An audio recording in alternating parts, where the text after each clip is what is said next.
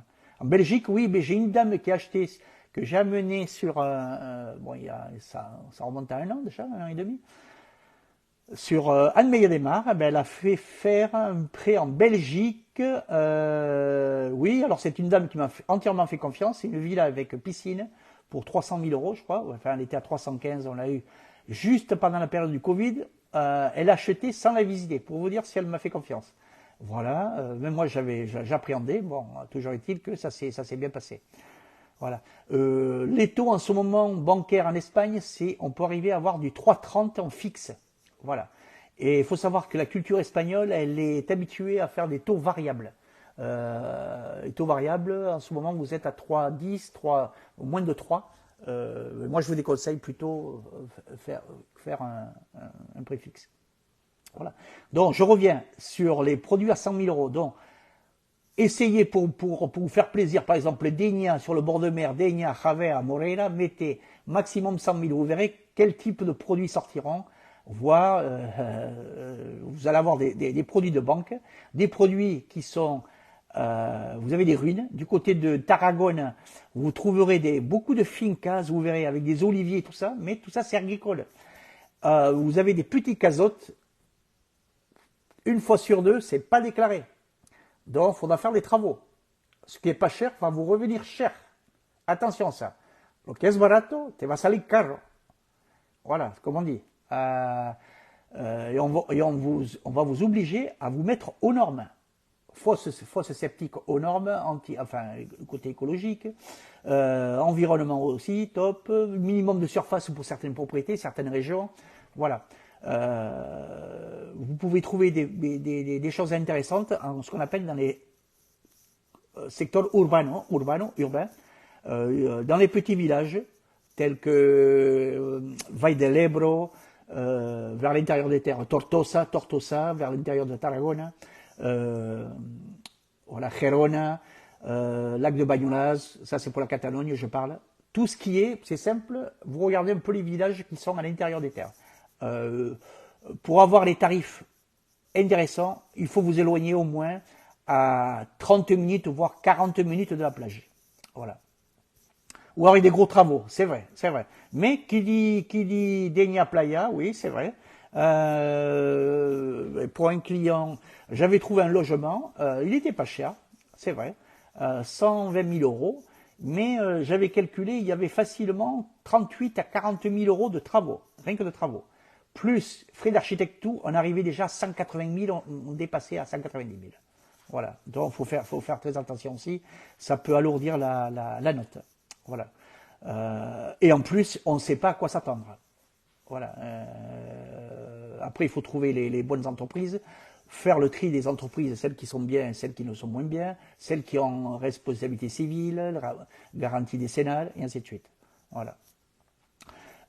Au niveau des petits produits à l'intérieur des terres, enfin quand je dis petits produits, c'est petit prix, parce que vous avez des superbes maisons, des castellons, ce qu'on appelle, qui se trouvent dans les villages, c'est les maisons de maîtres, 4 chambres, 5 chambres, 6 chambres, à des tarifs très raisonnables. Pourquoi? Parce que c'est les gens qui vendent bon, ils décèdent, succession, les enfants n'en veulent pas, eux travaillent dans les grandes villes, Madrid, Gerona, Séville, et donc ne veulent plus habiter dans ces villages, dans ces contrées, dans ces provinces, donc pratiquement ils bradent un peu le bien, quoi.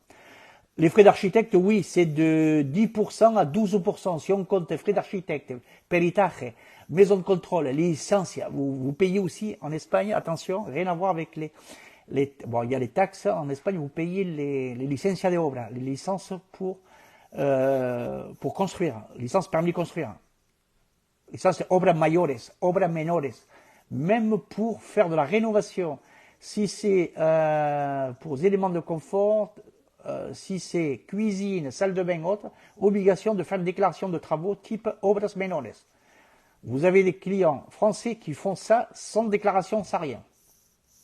Oui, là, alors, si vous avez un chibato c'est un... Oui, l'architecte est obligatoire, il n'y a pas les contraintes comme en France. C'est-à-dire, il n'y a pas les... Moins de 50 mètres carrés, vous pouvez vous dispenser de passer par un architecte.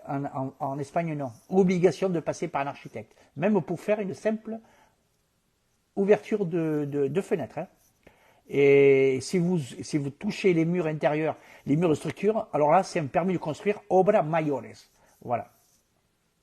Si j'ai bien compris, 30 à 40 km de la mer, y a-t-il des transports en commun? Oui, bien sûr, il y a des transports en commun.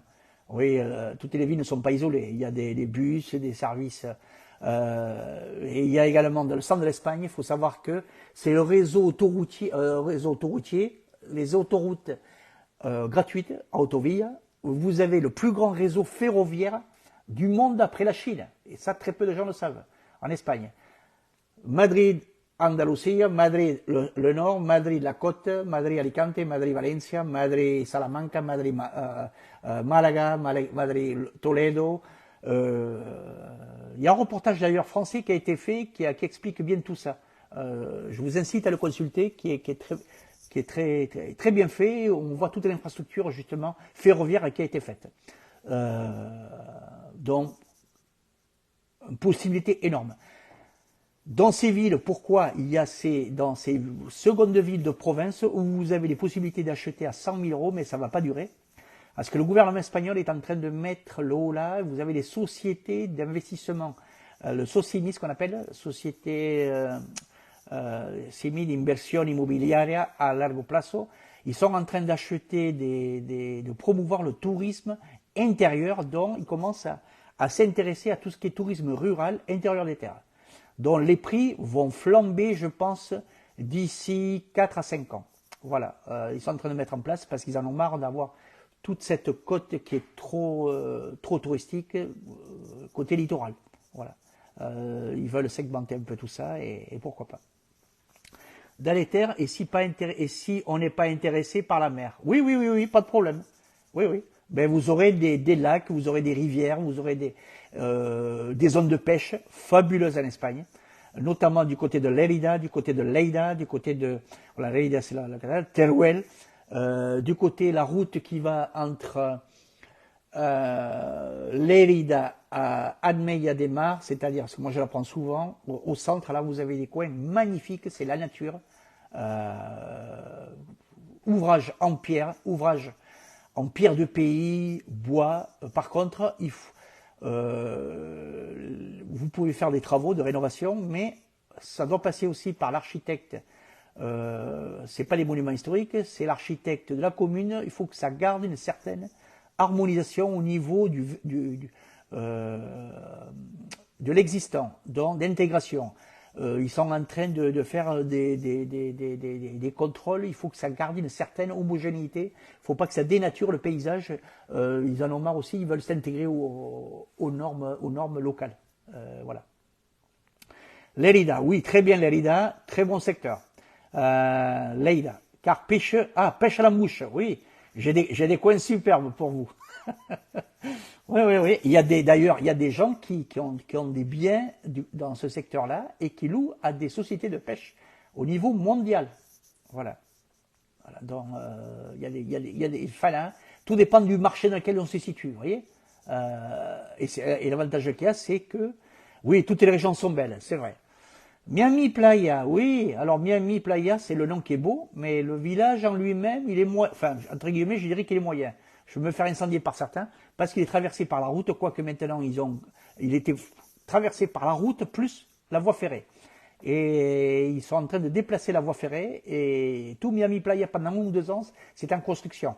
C'est une ville sympathique, mais il n'y a pas grand chose à faire à part la grande route principale, le centre-ville, c'est une route, hein, la route nationale, qui traverse Miami. Par contre, les criques sont très belles.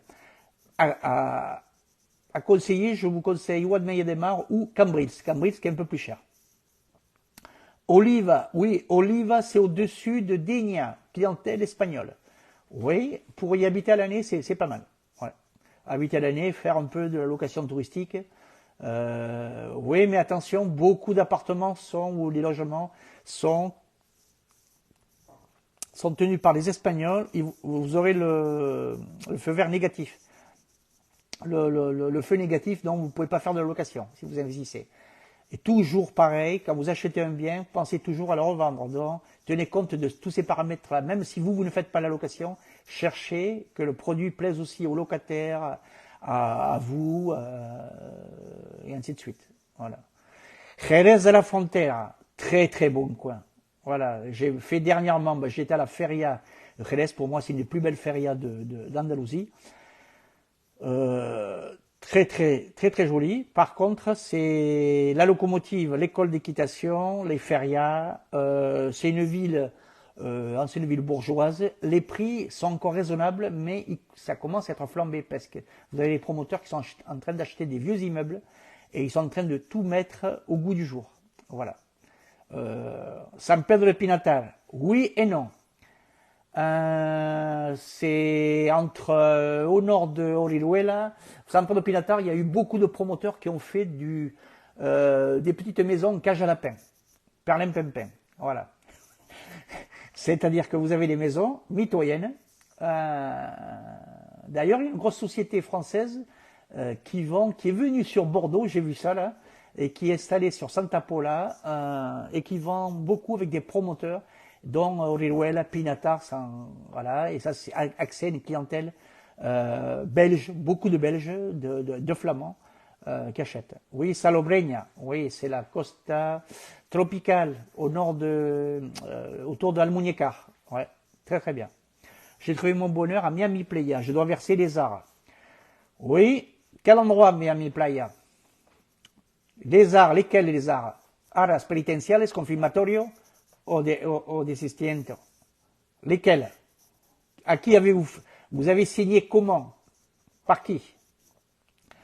Est-il intéressant d'acheter dans les golfs? Oui, mais pas tous. Il faut connaître les golfs. Voilà. Et il faut connaître le gestionnaire du golf. Par exemple, le gestionnaire du golf d'autour de Cambrils, en allant vers Cambrils, vers Miami Playa, ben, il a fondu des plombs. Donc, c'est dommage parce que le golf était superbe. Ça a été géré, ça a été mal exploité. Ben, les gens ont du mal à louer leurs biens. Par contre, là, attention, là, c'est un certain prix. Al golf, oui, là, on parle des terrains de golf du côté entre Murcia et Elche, Catral et tout ça. Voilà, ouais. Les charges peuvent être très élevées. Oui, absolument. D'où l'intérêt d'être bien accompagné pour voir les charges des copropriétés. Ah oui, très attention aussi, dans les golfs, il y a beaucoup de copropriétés. Alors, la particularité, c'est que si c'est vendu, si vous avez beaucoup de propriétaires et que certains ne payent pas ou le promoteur n'a pas vendu tous les biens, eh bien c'est le reste, c'est réparti par le reste des propriétaires. Donc attention la douloureuse. Voilà. Donc toujours investir dans des petits golfs, ou alors où il y a dans le même golf vous avez ce qu'on appelle des pequeñas urbanizaciones. C'est géré par des comunidades, associations comunidades pour le secteur. Voilà. Donc ça il faut connaître. La même chose aussi à Denia. Voilà. Il y a des résidences qui sont très jolies, mais il faut faire attention aussi. Pals et Startit, j'ai l'impression que c'est cher. Ben oui, c'est la Costa Brava. C'est la plus demandée, 28 à 30 millions de touristes par an. Et Pals, par contre, c'est magnifique. Pals, ben là, vous tombez dans le haut de gamme. Pals, ensuite, on arrive à Calella, Iafran, Tamarillo, San Feliu, Guixols. C'est simple, toute la bourgeoisie espagnole de Barcelone s'y installent et mettent leur épouse et leur fils en 2 mois dans des villégiatures et eux font les navettes de Barcelone, quoi. Donc là, c'est des sites très grands.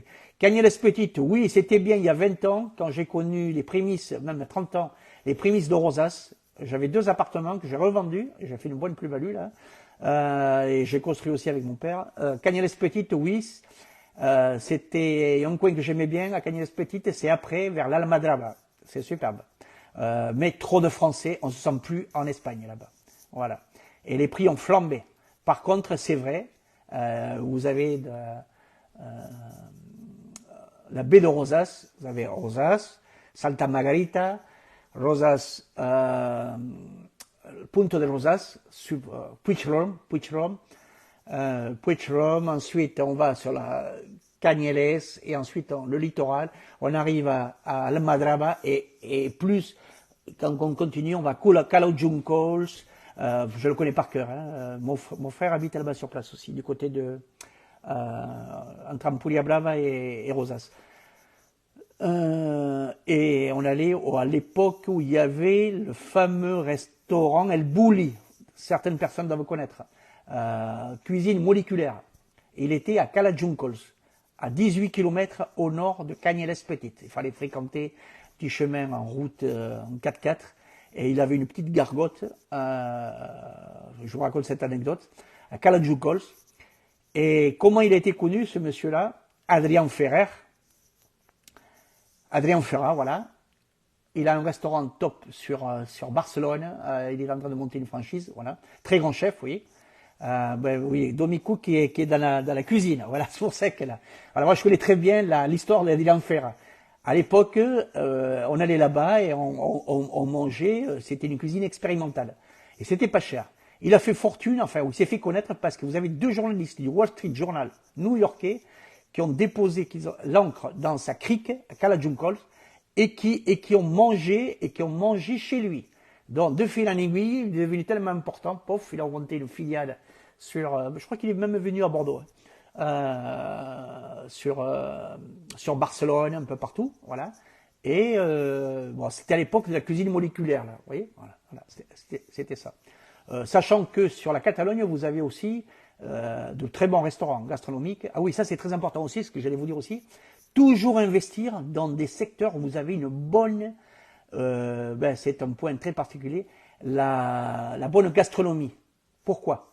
C'est une locomotive. Le français, le francophone, le tourisme se déplace beaucoup dans des lieux où on mange bien, et on aime bien manger. Donc, vous avez los hermanos Rocas, vous avez 3 frères Rocas, dans la région de l'Alhambra, du côté de Gerona. Voilà, Cambrils, oui, je pense qu'il y a aussi un restaurant étoilé. Il y en a un qui est superbe, bon, tout à l'heure on parlait de Dénia, mais un peu cher. Voilà, il a commencé à prendre le melon, comme on dit, a cogido el pelotazo.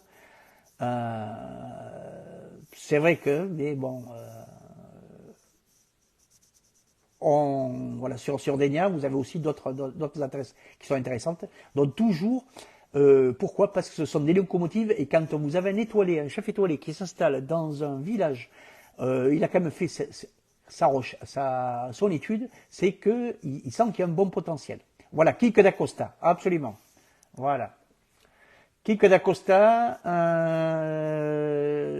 voilà, c'est pas très loin dans le secteur de Bovetes. Voilà, c'est là où il faut investir sur Dénia, jusqu'à El Palmar. Ensuite, moi je vous déconseille parce qu'après on va vers le Devizes et vous verrez que bon, toujours être dans les bons quartiers. Dès qu'il y a un restaurant gastronome qui s'installe, c'est excellent pour la clientèle. Donc il y a du turnover, enfin il n'y a pas du turnover, il y a de la clientèle qui vient à l'année et ce n'est pas simplement une station touristique d'été. Oui, je vois qu'il y a des connaisseurs. Lucille Veneto, Quique d'Acosta, voilà. Voilà, très bien. Mais le prochain restaurant, ça sera Domi Cook. Bon, j'ai eu le plaisir oui, quand on a un restaurant bon et pas cher, quand on les a tous trouvés, on les garde. Oui. Bon, la richesse, c'est dans le partage aussi. À quoi ça sert de tout garder pour soi? Il faut partager. Je pense que vous en êtes conscient, je partage beaucoup sur le groupe. Voilà, certains en profitent. Bon, certains ont fait des affaires même, ont pu éviter des erreurs avec tous les conseils que je donne sur le groupe. Voilà. Catalogne, le pays basque aussi, c'est là où il y a le plus grand nombre de chefs étoilés en Espagne, il faut le savoir. San Sebastián, Bilbao, Santander, voilà. J'ai eu le plaisir, Domi, on n'en a pas parlé, j'ai rencontré le fameux chef français à l'époque, Robluchon, à Moreira. J'ai eu le plaisir de goûter à une de ces paellas, avec sa version, la version Robuchon. Bon, ce grand chef est malheureusement décédé. Et il a pris comme manager un chef qui était très bien sur Moreira. Voilà. Et sur la Costa Blanca, c'est une zone aussi où il y a de très bons restaurants. Pourquoi? Parce que c'est une clientèle haut de gamme, beaucoup de francophones, britanniques, anglo-saxons, néerlandais, avec un pouvoir d'achat élevé. Du côté de Dénia, Javea, Moreira, ce qui fait que ça draine une clientèle, c'est simple.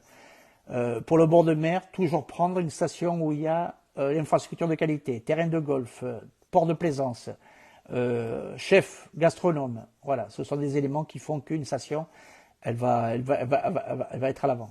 Voilà, Joël Robuchon, voilà, adoré cette province. Ben oui, j'ai eu la chance, je connais très bien la personne qui a l'agence et qui lui a vendu la maison il avait une maison superbe entre Moreira et Benissa. Mais c'est quelqu'un de très simple. Voilà, voilà. Vous me donnez faim. Ça c'est bien. Bon, et n'oublions pas aussi la partie, comme je vous ai dit, là où l'intérieur des terres où vous achetez pas cher, on a de très bons sites gastronomiques. Les Asturies, dans le nord, on y mange très bien. La Galicia, magnifique. Les meilleurs coquillages et les meilleurs crustacés, c'est cette région-là. Du côté de Ségovia, la meilleure viande. La blanca, la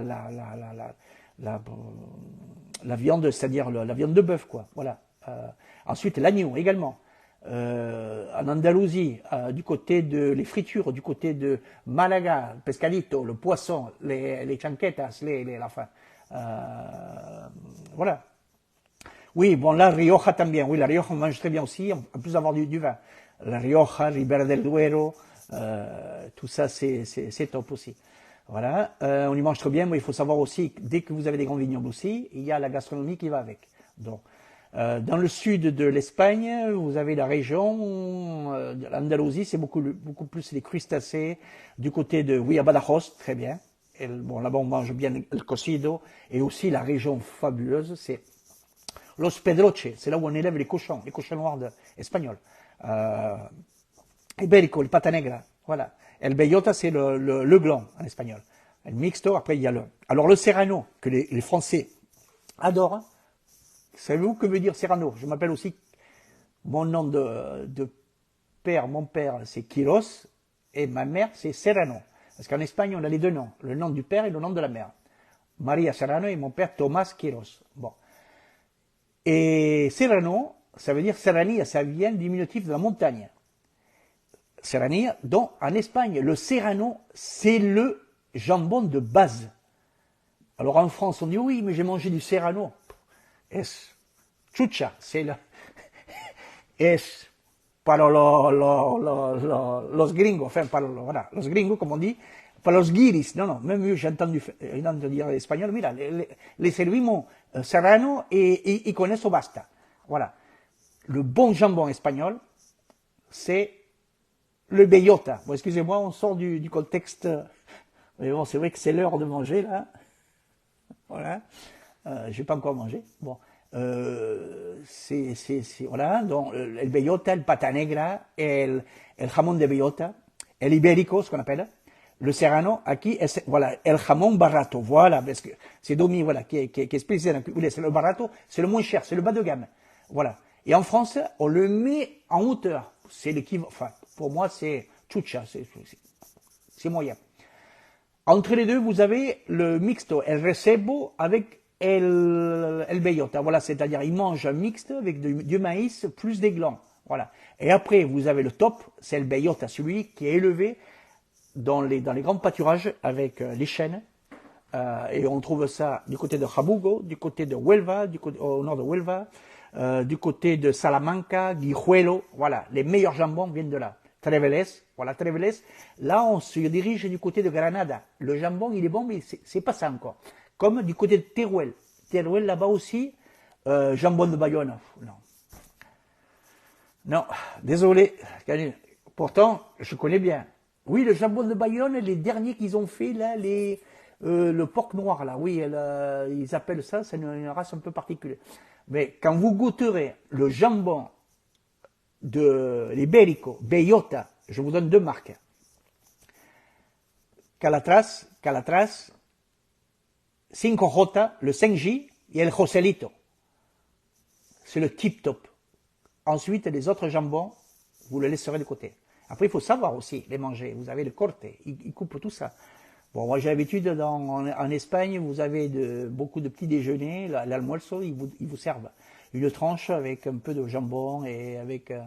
il faut mettre un peu d'huile d'olive et léger encore. L'huile d'olive, voilà. C'est le caviar du jambon, voilà. Comme tu dis, Domi, c'est vrai. Et dans le coin, c'est la région d'Extremadura, vous avez Los Pedroches, la Dehesa, c'est le plus beau coin, voilà. Axé sur la... Ben, je vais mettre une vidéo là-dessus aussi pour faire connaître un peu cette région, qui demande d'être très connue. Et je pense que les premières personnes qui vont investir là-bas vont être agréablement surpris. Voilà, je pense que... Et ça va vous changer des autres régions. Bon, certes, c'est vrai. Les îles Canaries, Isla Canaria, on peut en parler, les îles Canaries. Oui, au niveau fiscalité, c'est pas mal. Je viens d'ouvrir que du jambon blanc. Jamon blanco. Voilà. Jamon, ouais, c'est le jamon industriel, on appelle ça. Voilà, le jambon industriel. Oui, les îles Canaries, bon. Tenerife, Gran Canaria, Gomera, El Hierro, Fuerteventura, il y a 5 îles. La mieux de toutes, pour y vivre à l'année, Tenerife.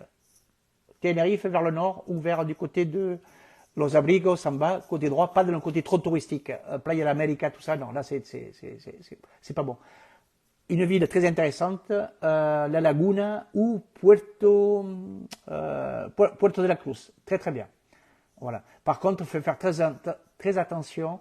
L'hôtellerie est très bien implantée, donc vous aurez des problèmes pour des locations en tout ce qui est appartement. Moi, je vous conseille d'investir soit une petite ville avec piscine commune ou piscine privée. Ça, c'est le top. Voilà. Bon, déjà 20h55. Donc, que pensez-vous de ce petit parcours que j'ai pu vous donner comme information? Est-ce que vous aimez? Est-ce que vous appréciez? Faites un pouce et likez. Dites-moi j'aime. Voilà. En tant qu'opticien, ville stable à Tenerife. Oui, c'est vrai, c'est vrai. Moi, j'aime bien le quartier de la Laguna, c'est-à-dire là où il y a les universités à Tenerife. Il faut savoir qu'il y a 13 ans, j'ai failli m'y installer. Pourquoi? Parce qu'il y avait des conditions très intéressantes économiques, mais quelque part, il faut aimer être dans les îles parce que c'est insulaire. On a vite fait le tour. Par contre, il y a des gros avantages au niveau vol d'avion. Toutes les personnes résidentes aux îles Canaries bénéficient de conditions très très fortes au niveau de tout ce qui est vol aérien. Jusqu'à 70% de remise. Donc, pourquoi? Parce que c'est insulaire et la fiscalité est très faible. Là-bas, s'il n'y a pas la TVA, c'est ce qu'on appelle l'IGIC, Impuesto General Isla Canaria. Et dans des zones comme la ZEC, vous aurez, pour ceux qui veulent entreprendre, bon, vous avez des conditions fiscales très intéressantes. Vous êtes à 4,5% à l'IS, impôt sur les sociétés, impuesto sobre sociedades, donc intéressant. C'est là-bas d'ailleurs que tout le gasoil, l'essence est le moins cher en Espagne. Voilà. Muchas gracias, vous êtes, comment ça, intéressante. Ben oui, beaucoup de... Là, j'ai essayé de faire un condensé, j'ai mélangé un peu la culture avec la gastronomie, bon, et j'aime bien parce qu'il y a des personnes qui répondent et qui... on va faire un tour de table avec Domi. Buen provecho, José, voilà, y hasta luego, voilà. Bon, j'aime bien aussi, bon, l'Espagne fait partie de ma vie, en ayant la double nationalité, mais j'aime bien aussi les autres cultures, j'aime bien la cuisine italienne, voilà, l'Italie j'adore, c'est un pays artistique, voilà. Par contre, l'Espagne, ah oui, au niveau culturel, croyez-moi, il y a énormément de choses à visiter, notamment à l'intérieur des terres.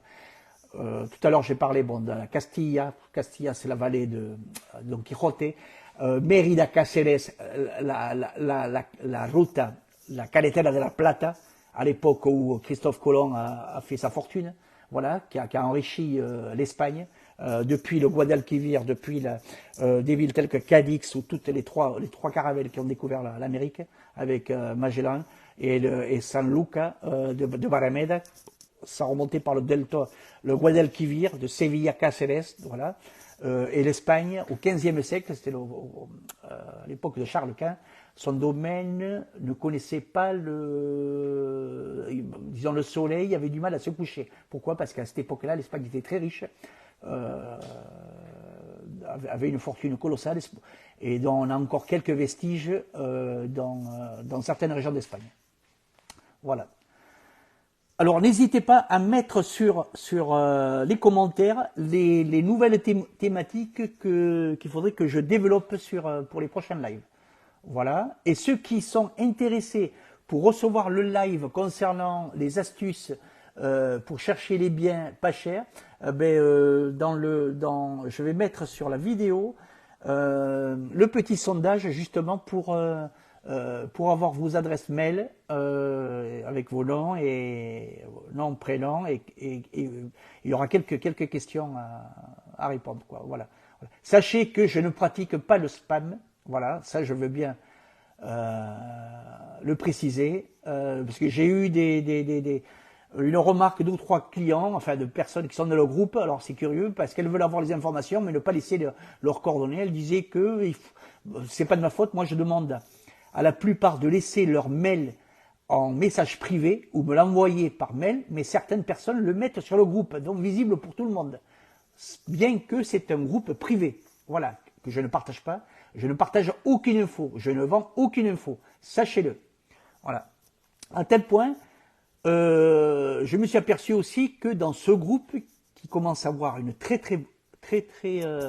une importance certaine, j'ai eu même des concurrents qui sont très malins et qui se sont invités. On les a débusqués avec, bon, là j'ai deux filles qui m'aident aussi pour faire la modération. Voilà, plus une personne, on est en train de mettre au point une mise à niveau de ce nouveau groupe. Voilà, et on va établir un nouveau groupe. Voilà, je vous dire les projections à moyen terme, où ça va nous permettre de sélectionner les personnes qui veulent vraiment les informations, où je ferai des lives en direct avec des informations encore plus précises. Donc, par contre, ce groupe va être privé. Ça va être même, c'est un groupe particulier, ça va être un club privé, si on peut dire, où là, les agents immobiliers ne seront pas acceptés. Voilà. Et si vous avez des personnes qui vous contactent du groupe, n'hésitez pas à m'en faire part. Comme ça, je pourrai vous dire si elles sont sérieuses ou pas. Parce que j'ai déjà un listing des entreprises qui sont fiables, comme des partenaires professionnels, aussi bien architectes, avocats, gestors et économistes, qui sont partis du groupe. Voilà. Donc si vous êtes voilà, toujours là, mettez les commentaires et les suggestions pour mon prochain live à devenir. Voilà. Voilà, j'espère que j'ai été que je vous ai partagé quand même beaucoup d'informations. Ça vous a été utile. Voilà. Linda, oui, très bien pour les recherches à prix correct. Très bien. Bon, après, il y a la terminologie à connaître aussi. Ah oui, je finis par ça. Les accompagnements, alors, pour ceux qui connaissent un petit peu l'espagnol et qui savent se débrouiller, bon, pour ceux qui maîtrisent très bien et qui passent du temps, la Formule 1 est nécessaire. Pourquoi? Parce que c'est vous qui faites tout le travail de contact, recherche, appel, visite et tout, mais moi derrière, je vous assiste aussi, je vérifie les contrats, je vérifie les contrats d'art, les appartements, je vérifie la solvabilité de la personne à qui vous achetez, si c'est un particulier, si le bien lui appartient vraiment. Ensuite, au niveau de l'urbanisme, voilà, donc je regarde tous les points techniques. Avec la solution 2, c'est la même chose, je vous donne également une checklist où il y a tous les points à vérifier. Croyez-moi, il n'y a rien qui manque. Quand vous sortez ce document devant l'agent immobilier, il va prendre peur. Parce que il y a énormément de choses à connaître. Voilà. Et alors, la Formule 2, c'est la même chose, mais je vous assiste également pour la signature au notaire, où je vérifie encore à nouveau au niveau gestion. Voilà, avec concernant les frais ITP, les frais de gestion, pour pas qu'il y ait de problème. Et c'est un dernier contrôle entre le compromis de vente et l'escritura finale. Voilà. Ça, normalement, les avocats en droit immobilier savent le faire. Je dirais entre guillemets, si c'est un appartement qu'il n'y a pas de problème, un très bon avocat en droit immobilier peut le faire. Dès qu'il s'agit d'une maisonnette, une maison mitoyenne, une villa, une finca, un chalet, una casa rural, una hacienda, un cortijo, une casa de paella, un apéro, obligation de passer par un archi. Que ce soit moi ou un autre sur place, le réflexe architecto. Voilà. Colegiado, attention, collège. Parce que vous avez aussi des architectes, c'est pito y flauta, hein, cuidado. Voilà. Avocat, toujours un avocat indépendant à l'agence immobilière. Bon, il est en train de se mettre en place aussi, heureusement pour le bien de la profession, des normes obligatoires avec responsabilité civile. Moi, je reproche un peu, bon, ils vont donner des formations de 250 heures pour les agents immobiliers pour donner une forme de label, comme ici en France, la F9M, quoi. Voilà, donc, par contre, il n'y a pas la caisse de garantie comme en France. En Espagne, aucune responsabilité civile, aucune responsabilité pour les agents immobiliers. Donc, si vous passez par eux, s'ils commettent une faute, vous serez perdant. Voilà. Dans la preuve, il faut savoir à qui on a affaire. Et c'est pour ça que il vaut mieux faire affaire à un agent espagnol sur place, qui est là depuis X temps. Certes, il ne pourra pas parler français, mais généralement, ça se passe bien. Voilà. Voilà. Évitez, je vais me faire des ennemis, les réseaux mandataires. Très en Espagne, j'ai rattrapé 12 clients cette année. Et j'ai pas fini. Et nous sommes qu'au mois de mai.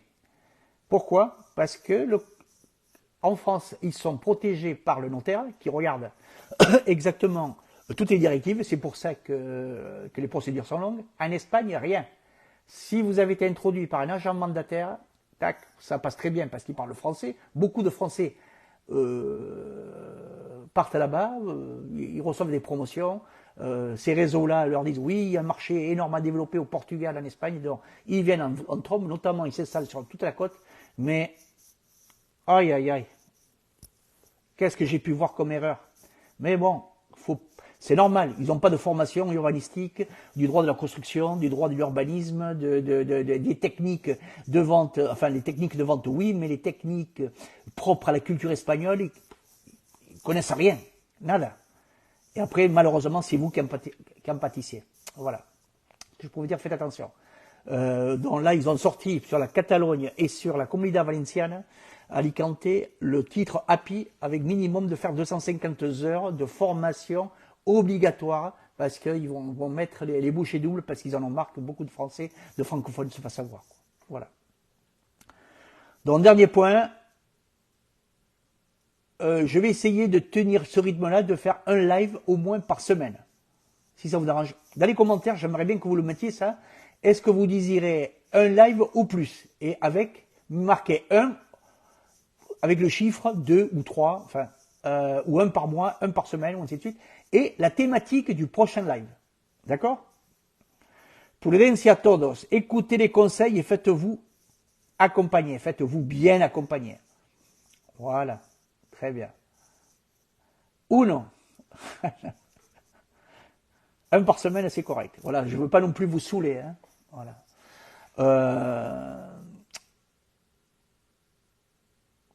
Donc sur ce, je vous dis à bientôt. Et un live, c'est par semaine, oui.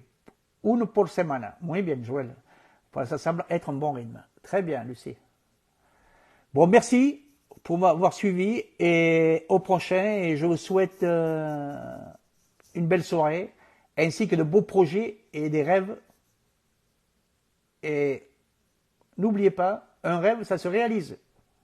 La vie passe trop vite. Au revoir et à bientôt. Hasta pronto. Adiós.